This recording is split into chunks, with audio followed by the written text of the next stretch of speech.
Have you ever seen the stars? Far away from any city, not a cloud in sight, nothing between you and the night sky. There's something so mysterious, so magical about what's out there in the distant reaches of the cosmos. So it was only natural that someday Mario would take us there, right?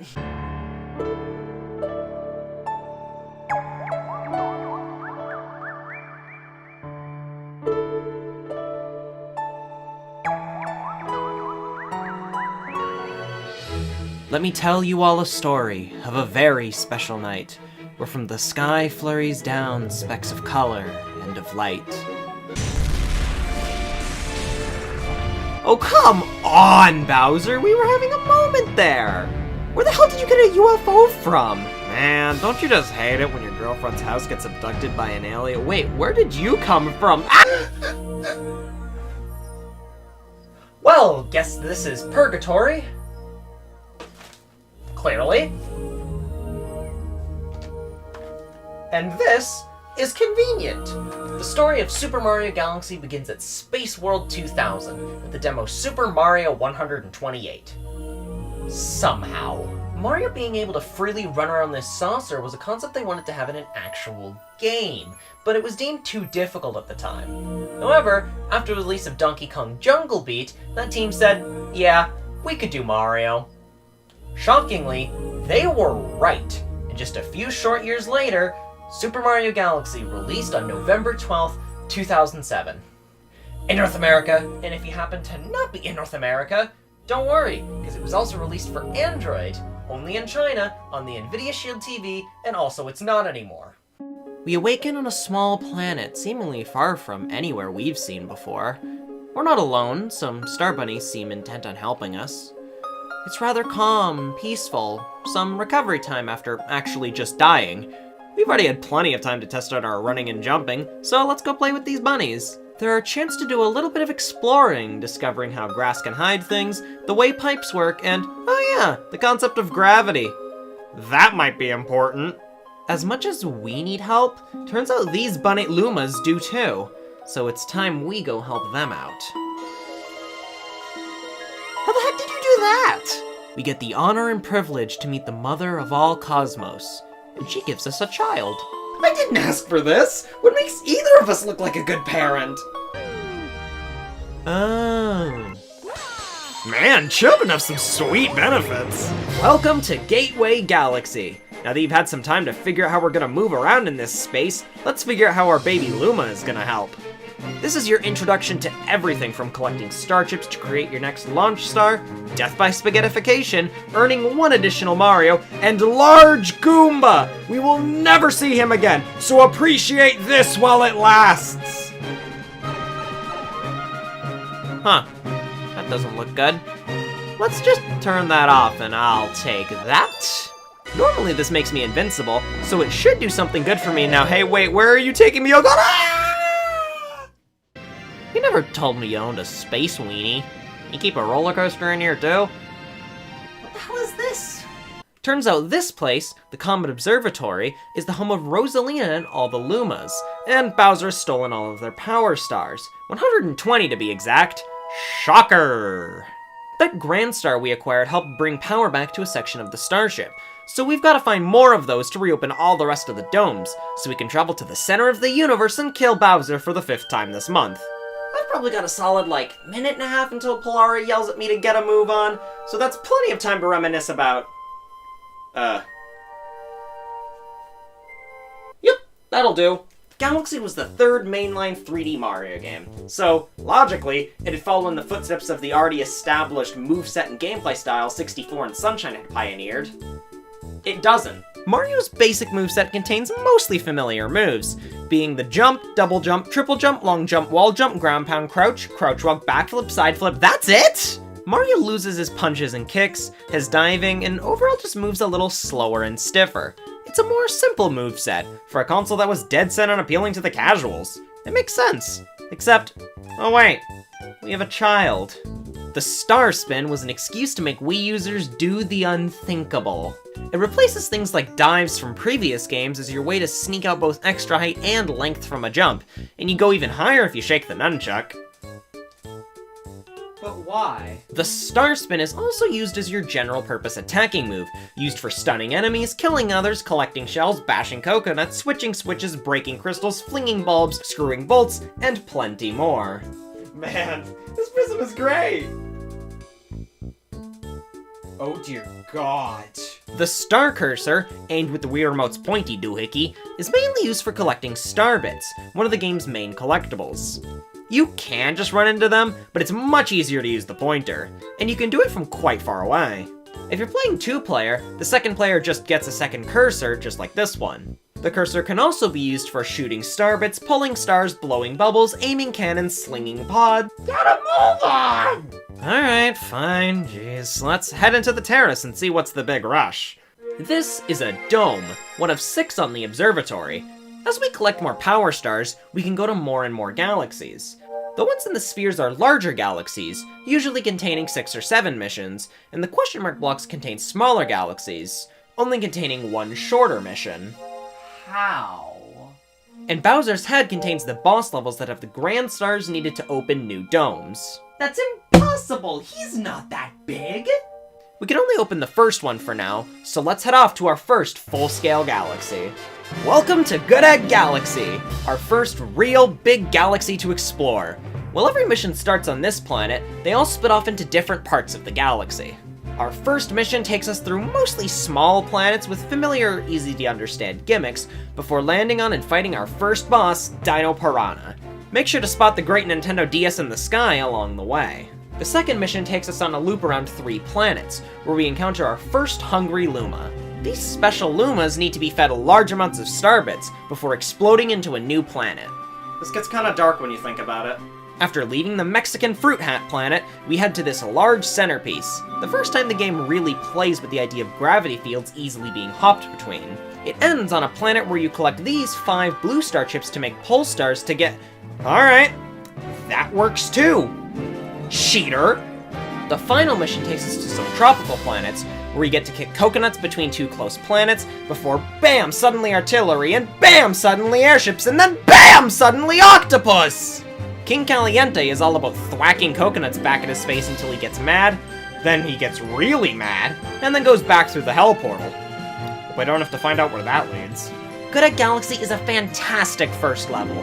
Every mission is an example of things to come, and showcases plenty of mechanics and ideas. It's a sampler platter of many things to come during our adventure. However, what the hell is this place? There's no cohesive theme here aesthetically, even if there is one gameplay-wise. I bring this up because Honeyhive Galaxy is centered around this one massive planet, where everything begins from. It's a huge, sprawling area to explore around, changing subtly in every mission to guide you towards your new goals. Here we're first introduced to power-ups, a staple of 2D Mario, but rather understated in the 3D games. They're interesting in this one. Here's B Mario.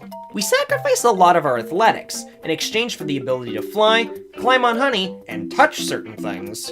I'm not a huge fan of this power-up because of how slow it makes Mario, but the level design around this galaxy utilizes it well. We'll travel to the home of the Queen Bee, who we have to give a back rub, we'll climb to the top of the galaxy and beat up a child and their mother, and then the rest of the species gets mad. Like, really mad. And we get to meet- I can't see you when you're shining a light in my eyes! Jeez, man, I can't see a damn thing. Oh god, it's a toad! Why is the sky blue? This is space. Those are the major galaxies of this dome, but that's not everything to do in the terrace. Loop-de-Loop Galaxy is a pretty simple place, mainly being this water race track. Coach Penguin here introduces us to our race vehicle, the Manta Ray. Oh, so I guess we'll just drive this guy with the analog stick. Really should have seen that coming. The game has multiple motion-controlled level gimmicks throughout, and this is the first. We twist and turn around the Wii Remote to race over around this course. It's pretty fun, and it looks really nice.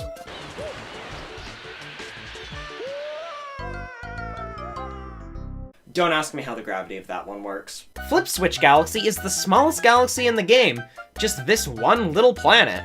All you gotta do here is avoid the obstacles, turn all the blue panels yellow by stepping on them, but if you step on them again, they turn back to blue.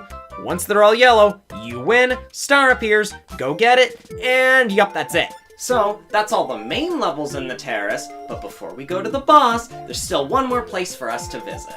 Remember the Hungry Luma in Good Egg Galaxy? Well, they also appear here on the Observatory. By feeding them enough star bits, they'll explode into entire new galaxies. This one takes 400 to become Sweet Sweet Galaxy. This galaxy contains one linear mission through an obstacle course-style gauntlet of cakes and candies. This is a really fun level, despite its simplicity, and establishes that these Hungry Luma levels are gonna be obstacle course-style romps like this. But enough playing around in Candyland, let's see where Bowser's giant head takes us. This is Bowser Jr.'s robot reactor, home of Megaleg. First, we've got to lead this bullet bill to a launch star, then... You know what? Launch stars are for nerds.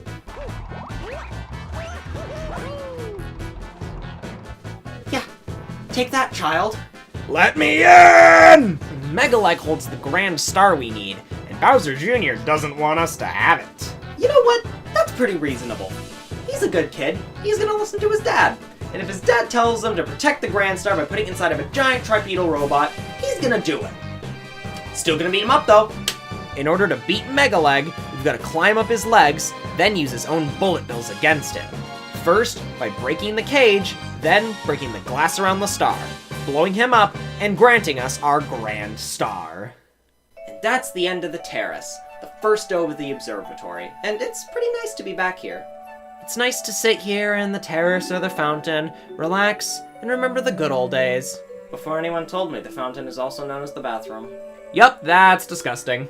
This is the fountain, and these gorgeous fountains of potentially sewage are our gateway to the next set of galaxies. Beginning with Space Junk Galaxy is a calm and serene place, full of, whatever the hell, floating wherever the hell. It is no longer serene, and I am no longer calm. No, I don't want to get any closer to him! The first mission here is the first major use of pull stars, where using the pointer Mario can be flung around, before this section where the pathway snaps into place in front of you to grab the silver stars, where collecting 5 makes a full star, kinda like red coins. I love this segment, it's so cool looking and super memorable. The next mission is Tonal Whiplash. No surprise that it's boss fight time against Camilla. The last mission takes us to a planet that, alright, well, I guess you didn't want to play along.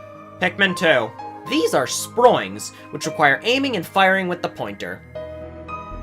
Surprise! There's 2 bosses here, the latter of which being... Jesus!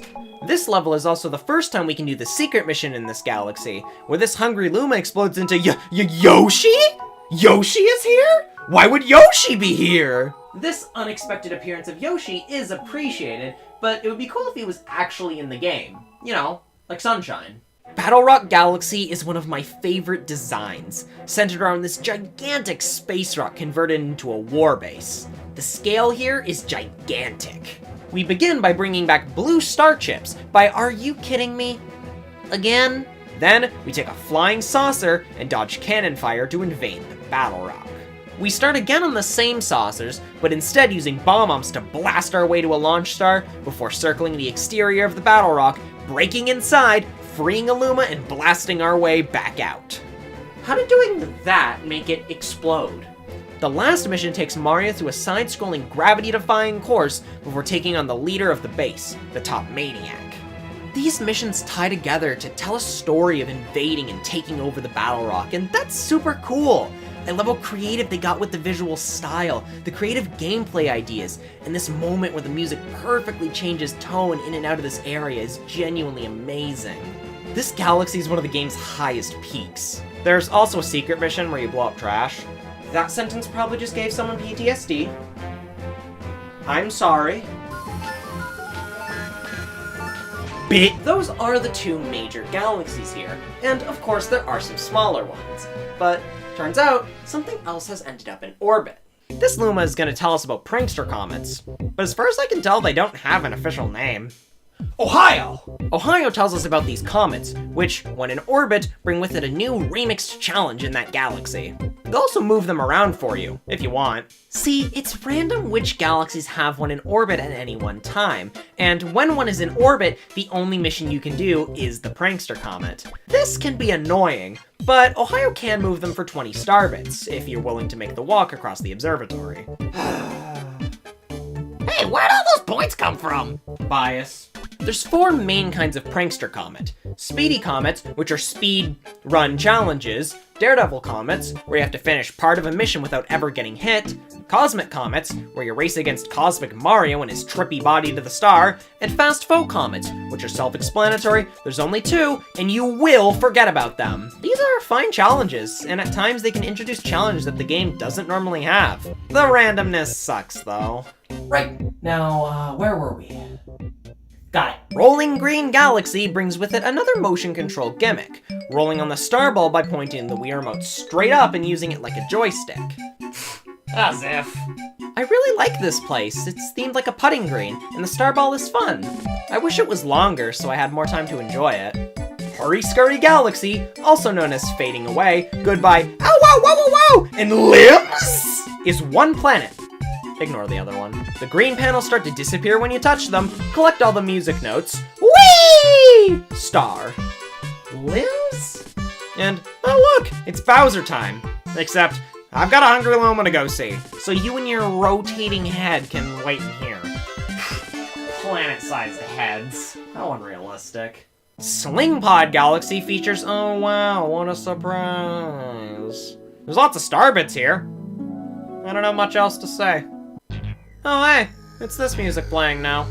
This music is the reason I never got past the fountain as a kid. I died in the Bowser level, heard this music in the fountain, and got so scared that I never came in here again. So I never saw anything past here for like 6 years. Please don't judge me. Bowser's Star Reactor plays the music from Bowser in the Dark World, and they're basically the same kind of level, except this one has fun shapes and colors to walk on. The actual fight here is way more interesting, where you first have to burn Bowser to death, then beat Bowser to death, repeat until he's a coward, and grab our Grand Star. Oh, finally. My legs were starting to hurt. With 3 Grand Stars, we can light up the other half of the observatory. It's starting to feel a lot more like a real place. And that's one thing I love about this game. These feel like actual places. Honeyhive Galaxy is filled with folks to talk to and learn about it. Battlerock tells its story without words. There's species in many levels that we'll meet many times over. They weren't just building levels, they were building worlds. Oh, hey, you just got me cooking up a fresh set of galaxies. I love this dome, it's so cute and cozy. There's actually something going on in here. It's nice. Apparently this place has a picture of Halley's Comet in it, but I'm too young to know what that is, so... Beach Bowl Galaxy is basically Honeyhive but for penguins, which makes it a lot better. I'm not biased at all. It's a very happy place to be, until you end up on this planet and damn it, damn it, damn it, damn it! That wasn't nearly as bad as I remember. Oh no, damn it, damn it, damn it, huh? Still not so bad. Wonder where I got that idea from. This place is the first time where we can zoom around underwater with Koopa shells. I mean, I think. I didn't fact check it. This level has us collecting star chips to you cheating little One mission has us helping Coach, returning from Loop-de-Loop, to get this gold shell, and this mission is the first time we get the Ice Flower, in the tropical level. Sure. This was actually the first appearance of the Ice Flower, and if you believe that, you have never played Partners in Time. It doesn't work the way you might expect, though, as it turns Mario into a Regice and he freezes any water he touches, allowing us to wall jump up waterfalls. It's cool! I apologize if that joke was so bad that it kills you. I'm so good at transitions. Ghostly Galaxy is kind of like Battlerock, if anything. It starts on a big piece of metal, there's a big linear pathway into a giant planet, we go in, out, and around. 15 seconds ago, you thought I was nuts. Maybe I am nuts, maybe the ghosts have got to me. This place is a great, complete thematic experience, with special versions of Goombas, Boos, and Bomboos to swing around. There's a ton of unique rooms and ideas, and it's the first time we ever see the Boo Mushroom, letting Mario die in style. I definitely have been sleeping on this place being so interesting and good.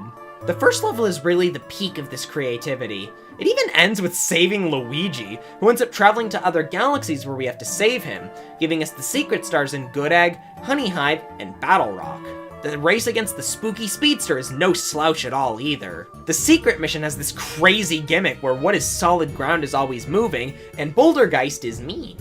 At least Lumalee is here to sell us either a 1-up or a life-up shroom, who also first appeared in Battlerock too.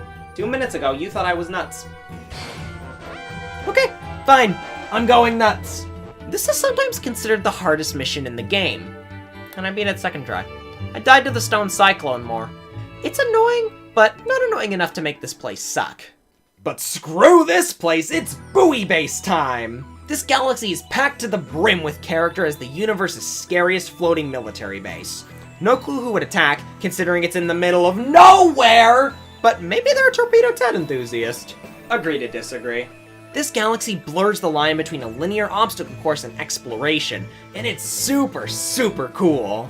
The music here is just fantastic too, my favorite in the game. Pokeball. I didn't go down this pipe before, and why is it green? Damn, I thought it was shiny. By the way, the Luigi star from Battlerock was green too. Then there's Bubble Breeze, where you use a stop doing that! This is the first galaxy with the bubble blowing gimmick, where you use the pointer to push a bubble around the course. I like this mechanic, but this place has like 0 stakes, so it's kinda boring. I wish to stop talking about Bubble Breeze now. Drip Drop Galaxy. Penguin sad, kill the eels, overquill, leave. And we wrap it up with Bowser Jr.'s Airship Armada, a relatively short and sweet mission about being sky pirates on this fleet and throwing turtle shells at a kid. And that wraps up our time in the kitchen. And if it isn't massively obvious by now, I'm a big fan of this game's presentation. However, I've been lying to you. This Wii Remote doesn't have a wrist strap on it. It's unusable. 'Cause I'm not using a prism. Remember when I said that the Chinese version of Galaxy ran on an NVIDIA Shield TV? Guess what system uses an extremely similar processor? So, this is borderline conspiracy theory territory, but I believe that the Super Mario 3D All-Stars port of Galaxy is actually the Chinese NVIDIA Shield version modified for the Switch, making this lazy collection of games even lazier. But yes, this is the version that you've been watching. I'm more used to the Wii Remote controls, which is why I've been referring to those, but this version just looks nicer when captured. Running Wii games on the Wii U just looks really pixelated and blurry. I don't think it's any massive improvement, so it's fair to judge the visuals on this version, but if you disagree... There, you happy? Mario more so thrives in its beautiful visual style, with its bright colors, great character designs, and beautiful worlds. It's still good-looking, if not groundbreaking anymore. The music is the part of the presentation that people really care about. And I mean, yeah, they're right. The orchestral soundtrack of Galaxy is always perfect for the tone they're looking for, with the adventurous tracks of Battlerock and Good Egg to the playful tracks of places like Honeyhive. The foreboding music of boss fights, the welcoming music of the Observatory. It's all truly spectacularly done. But if we're gonna talk music, we best be making our way to the bedroom for Gusty Guardin. Get it? Is what happens if you took Good Egg Galaxy and made it cohesive.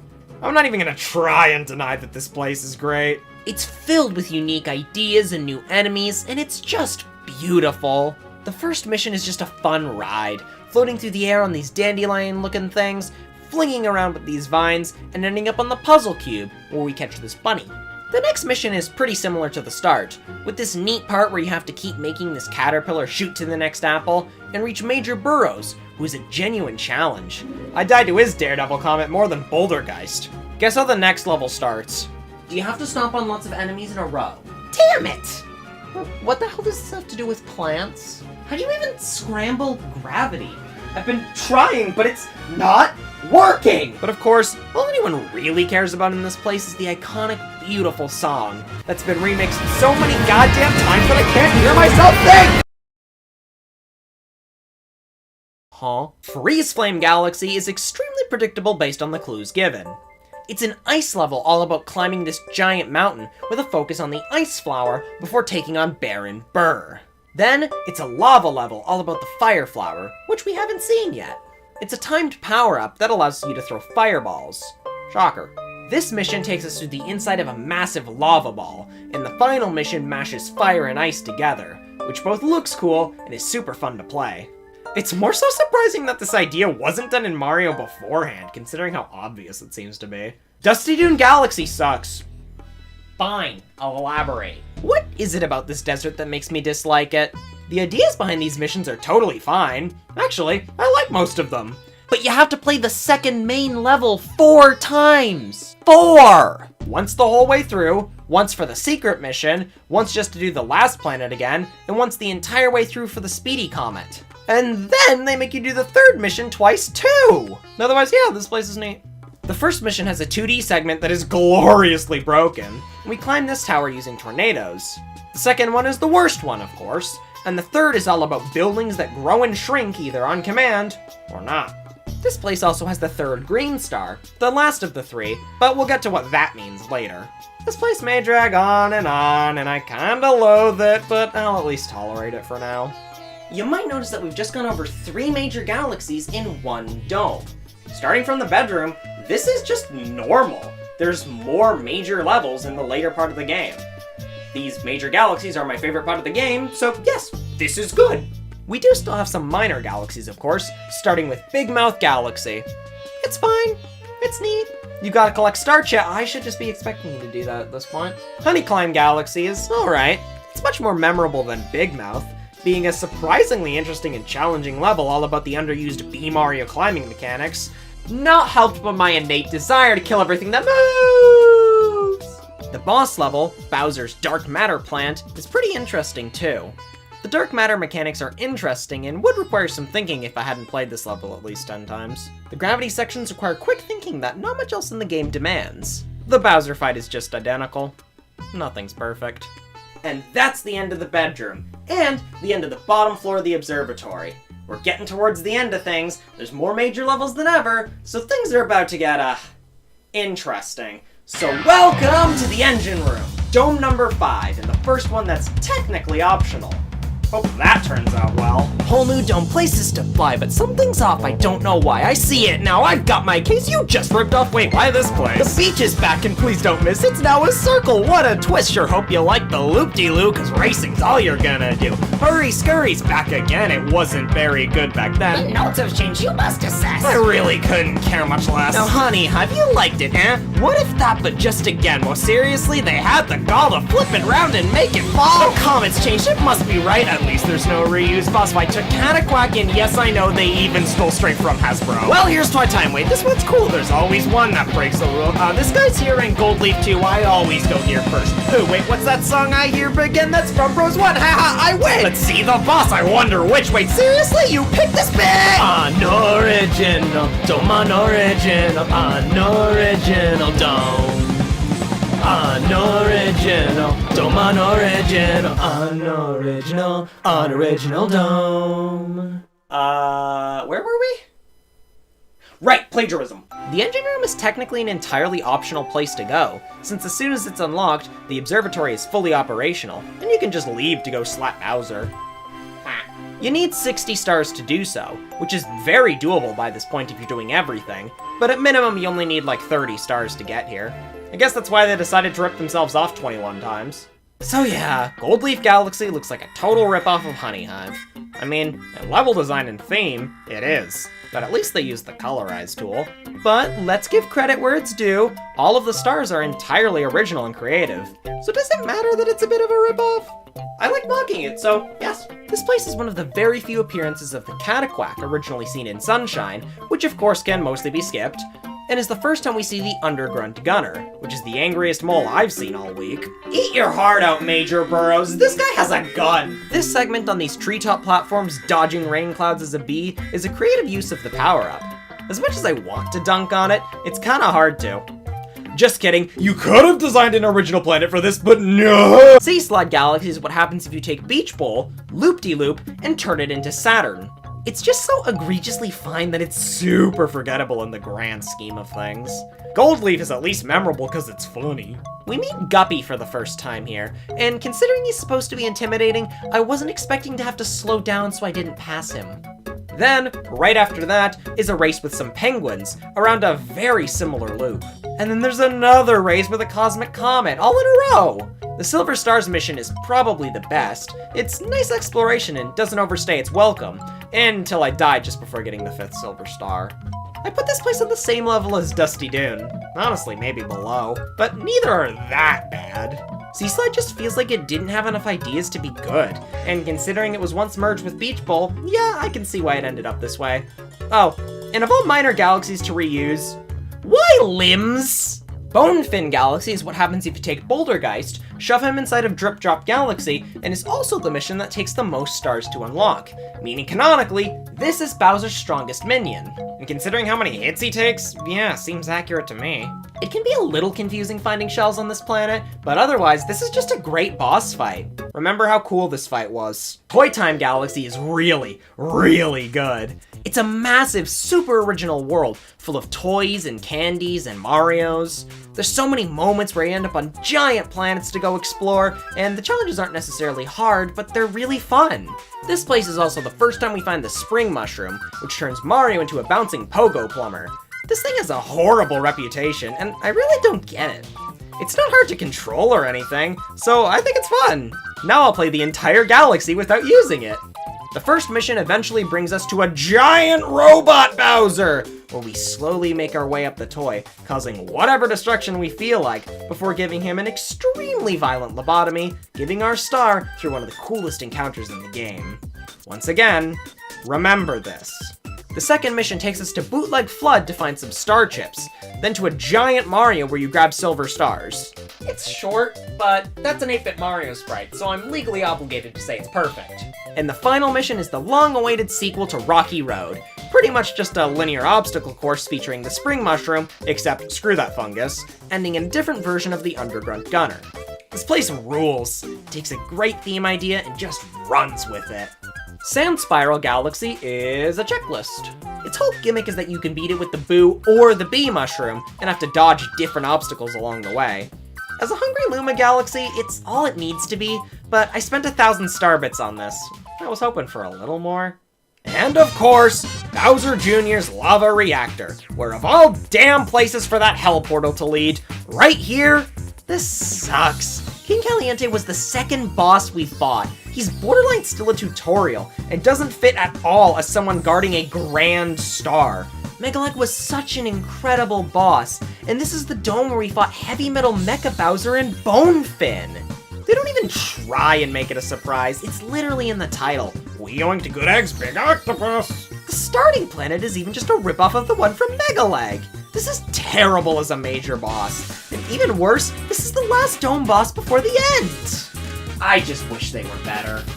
God, I need a palate cleanser after that.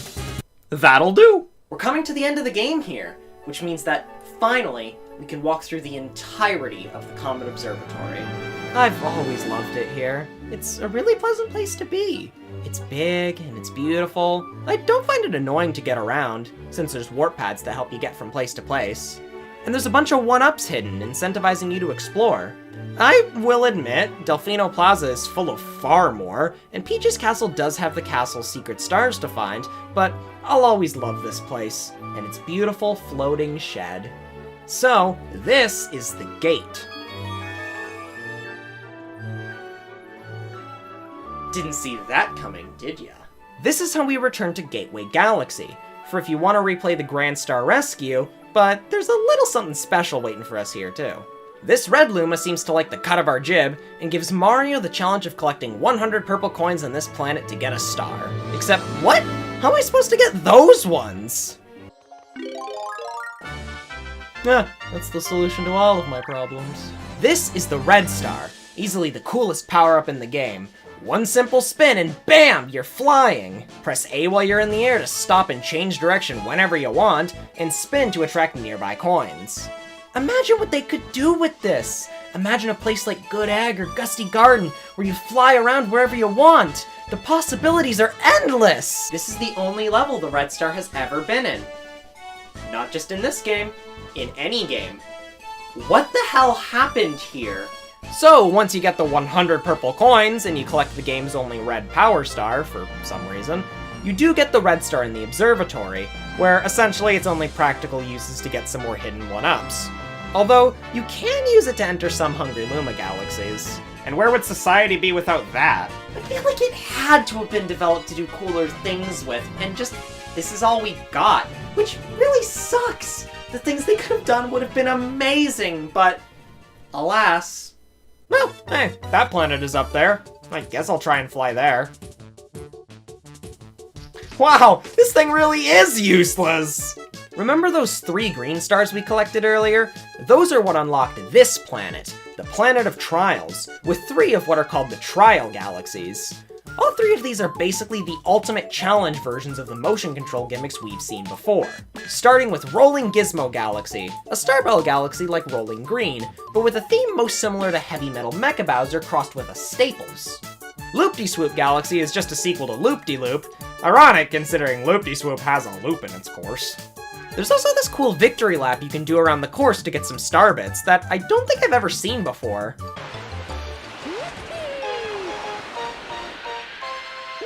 Motherfucker! And finally, Bubble Blast Galaxy, the sequel to Bubble Breeze, and easily the longest and hardest of the Trial Galaxies. I've already defended these motion control galaxies before, so, naturally, I really like these. They're a nice sprinkling of challenge, and a cool reward for finding 3 relatively obscure secrets.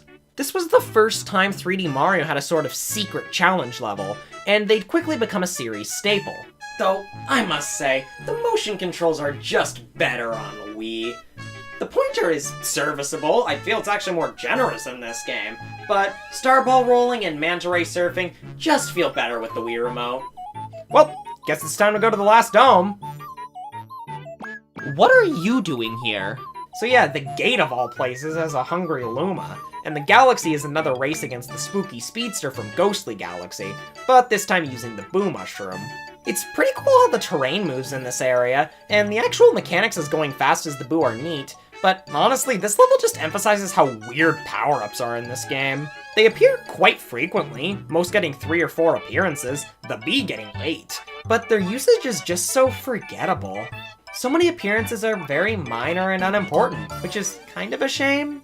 They do have their fair share of appearances, so maybe any more would be too much? I don't know, I'm not a game designer. I just criticized them. Windows XP. Welcome to the final dome, the Guardin.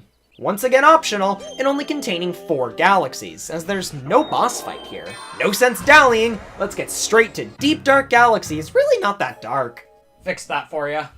Honestly, I have no idea what this place is meant to be thematically. I think they just took a bunch of ideas they had and blended them together. Would you believe me if I told you that worked? The first mission is a refight of Camella with an optional planet that's a smaller version of the Gateway Galaxy planet.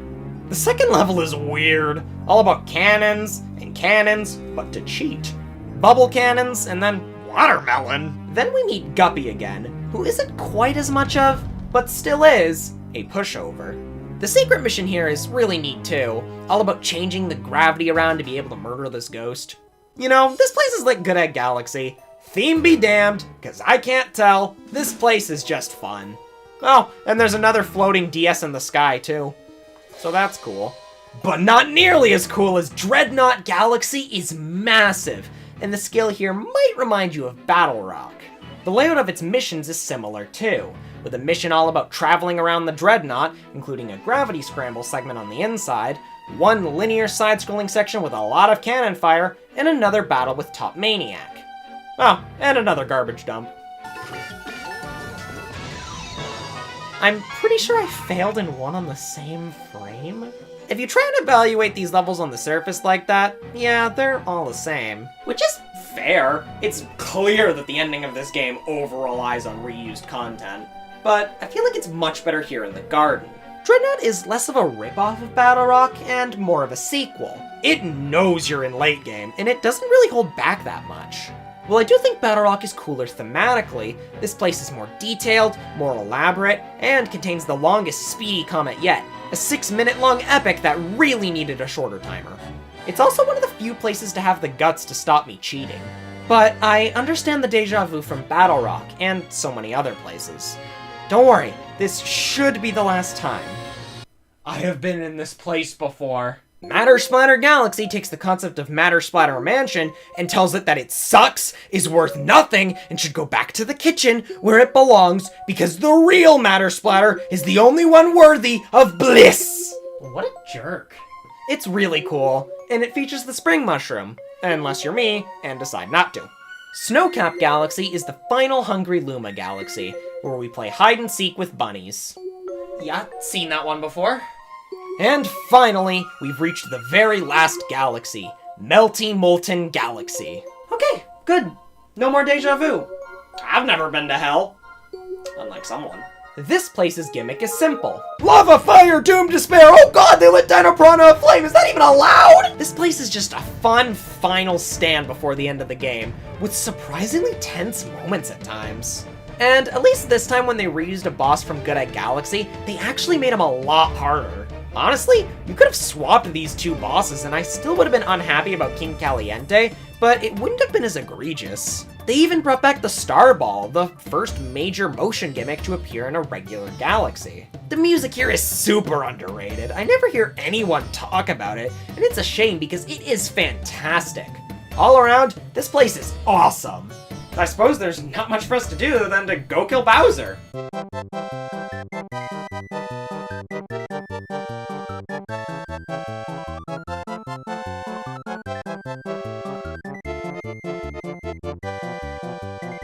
And finally, that's 5 turtles killed in a month. Was pretty easy.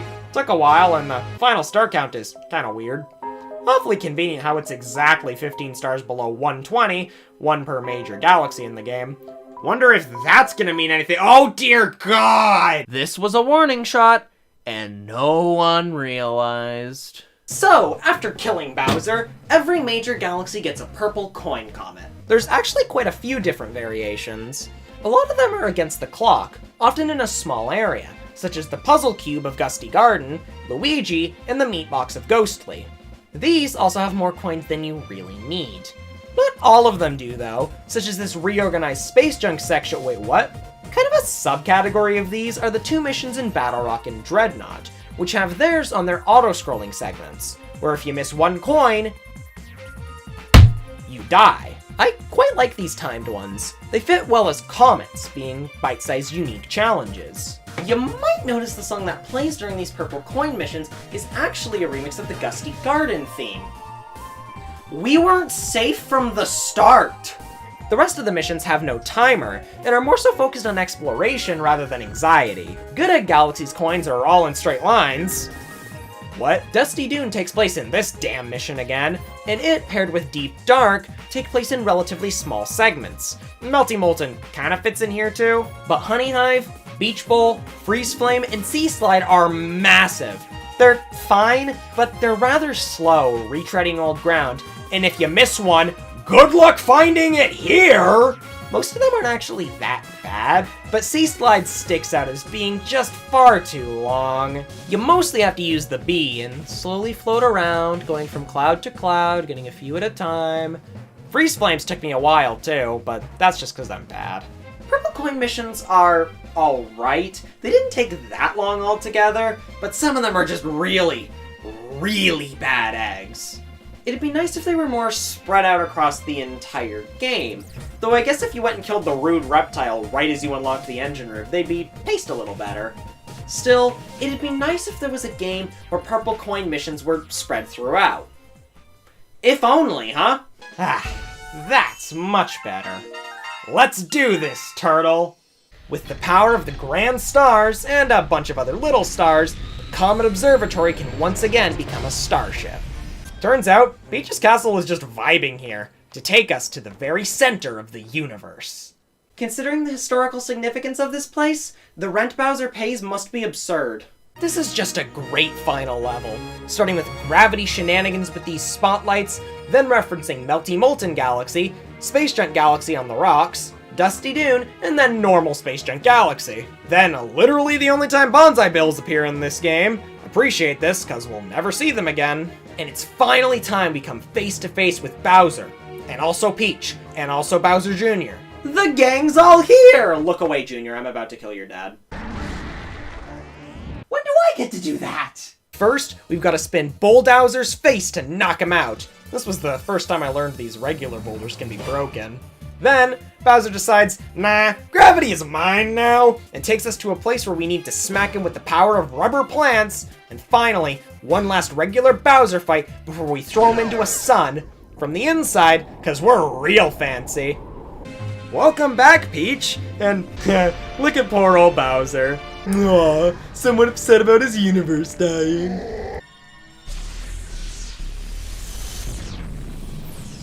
Jesus, man! I didn't think you were that mad!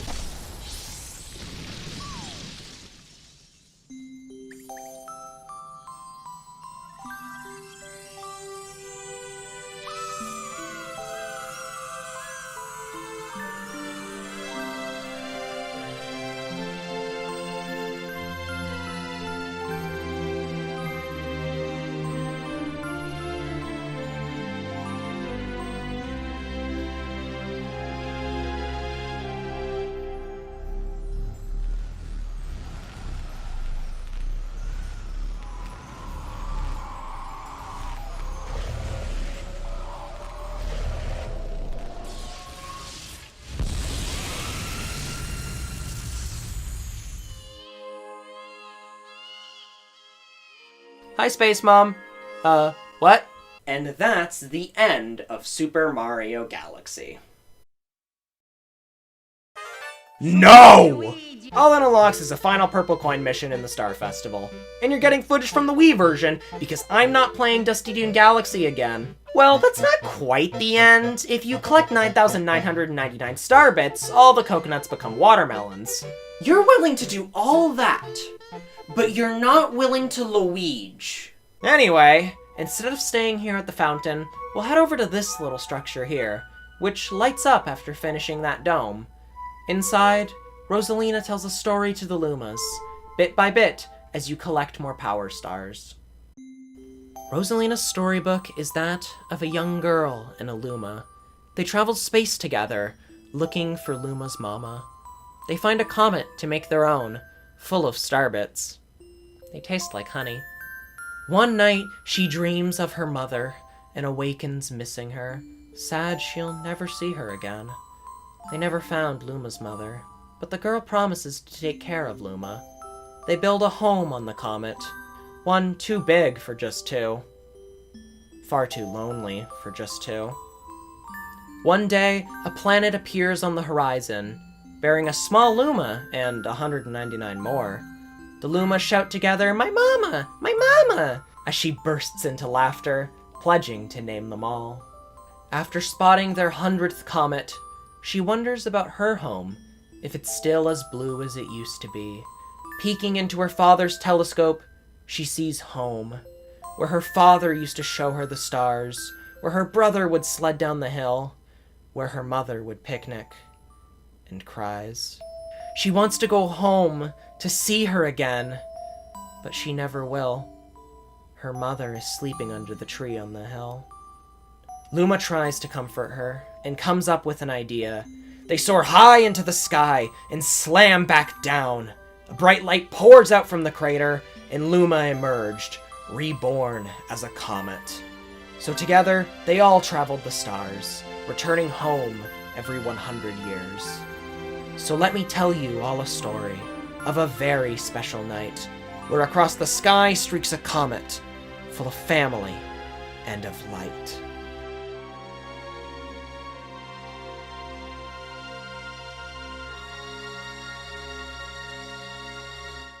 Admit it, we're both crying. And that was Super Mario Galaxy. For real this time. At the time, it was considered one of the best games ever made. Sometimes the very best. And all these years later, it's still a heavily beloved game. Its level design and missions are exceptional, and combined with its gameplay, it's just plain fun. Its visuals and its music all together are beautiful, and at the time, felt revolutionary. But plenty of games are well-designed, fun, and beautiful, including these, arguably. So, what about Galaxy stood out so much? I think the thing that really made Galaxy special was the experience beside the gameplay. The world building in all the levels, and the unique characters and species that lived throughout, the emotions and feelings that the music made people feel, and the absolutely wild story that it told. No other Mario game beforehand had focused so much on creating that kind of experience, and I don't think any other really did it afterwards either. And that's not a bad thing. Galaxy was a game that defined a generation. It's the first game I ever remember playing, one of the first I ever beat, one of the first I ever watched a Let's Play of, made a Let's Play of, and here I am now. Other games have surpassed it, but I always end up right back here, appreciating this one. It holds a special place in my heart, and it always will. So, sure, maybe I'm some nostalgia-blinded fangirl who can't get over the Comet Observatory, but it's impossible to deny the impact that this game has had on so many people. Especially when everyone keeps asking for a sequel. God, could you imagine?